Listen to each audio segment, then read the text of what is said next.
The sun dipped below the horizon, painting the sky in hues of orange and purple. It was a spectacle of breathtaking beauty, a final flourish before darkness descended. This daily ritual, repeated for millennia, mirrored the end of an era in India. The British Raj, once a seemingly invincible force, was fading away. Its legacy, however, would continue to shape the destiny of a nation. This was the golden sunset of British dominion, a sunset tinged with the blood and tears of countless Indians. The British arrived on Indian shores with promises of civilization and progress.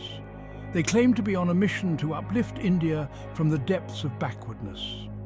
Their true intentions, however, lay hidden beneath a veneer of benevolence.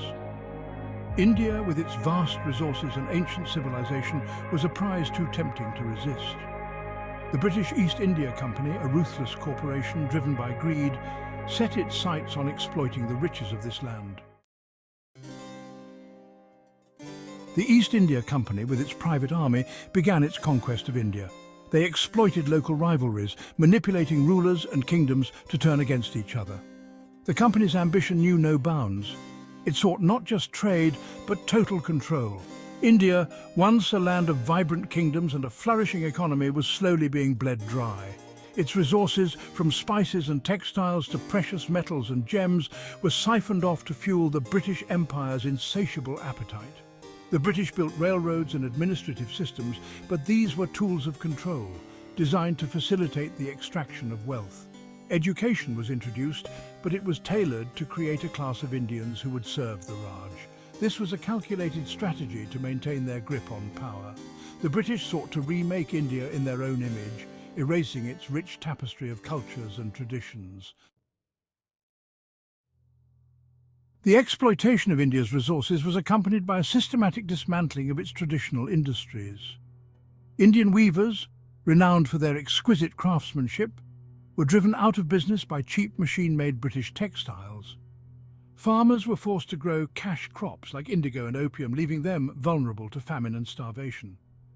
The British Raj, with its policies of economic imperialism, crippled India's once thriving economy. Resistance to British rule was met with brutal force. The Sepoy Mutiny of 1857, a desperate uprising against colonial oppression, was crushed with unimaginable cruelty. The British, determined to make an example of the rebels, unleashed a reign of terror. Villages were razed, men were hanged, and women and children were not spared. The mutiny marked a turning point, exposing the true nature of British rule in India. Section 4. A Nation Torn. The Brutal Reality of Partition. As the sun began to set on the British Empire, a new tragedy was about to unfold. The partition of India, a hasty and ill-conceived plan, would carve a nation in two, unleashing one of the largest mass migrations in human history. Millions of Hindus, Muslims and Sikhs were uprooted from their ancestral homes, forced to embark on perilous journeys in search of safety. The partition, drawn along religious lines, was a cynical act of divide and rule. It inflamed communal tensions, pitting neighbour against neighbour. The consequences were catastrophic. Riots erupted across the country, and the land was stained with the blood of innocents. The trauma of partition would cast a long shadow on the newly independent nations of India and Pakistan. Section 5. Scars of Division, Echoes in the Present.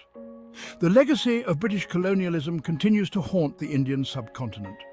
The arbitrary borders, drawn during partition, remain a source of conflict and tension. The wounds of the past have not healed, and the ghosts of partition still linger. The poison of communalism sown during the Raj continues to divide communities. The partition was not just a geographical division, it was a shattering of shared histories, cultures and identities. Families were torn apart, friendships shattered, and a sense of shared belonging irrevocably broken. The human cost of this tragedy is immeasurable.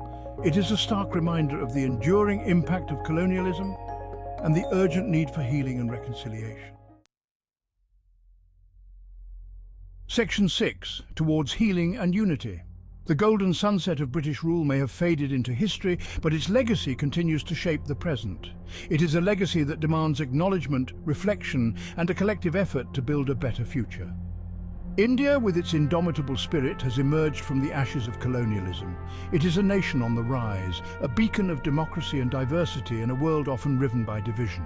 The time has come to move beyond the bitterness of the past and embrace a future built on unity and understanding. It is time to reclaim the narrative, to tell our own stories, and to celebrate the shared humanity that binds us. The golden sunset of empire may be a painful memory, but it also serves as a reminder of the resilience of the human spirit and the enduring power of hope.